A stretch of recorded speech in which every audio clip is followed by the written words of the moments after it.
হরে কৃষ্ণ। আমি এখন রয়েছি দিনাজপুরের বিখ্যাত সুপ্রাচীন কান্তজি মন্দিরে। এখন প্রায় বাজে 6:30, মানে 6:30 বাজে। তো যদিও বাসের কাছে কান্তজি মন্দির, তবুও আমি ভাগ্যক্রমে কান্তজি মন্দিরে সন্ধ্যা আরতি আমি কখনো দেখতে পাইনি।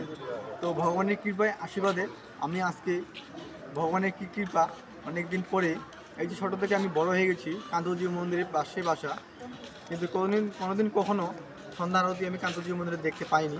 আজকে অনেক দিন পরে সন্ধ্যা আরতি দেখতে পাইলাম আমি। তো দেখে অনেকটা ভালো লাগলো।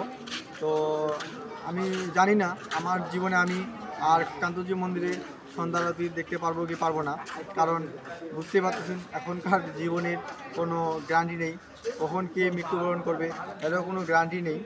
আসলে আজকে সন্ধ্যা আরতিটা দেখতে পেয়ে আমাকে যে এতটাই ভালো লাগতেছে সেটা আমি প্রকাশ করতে পারবো না।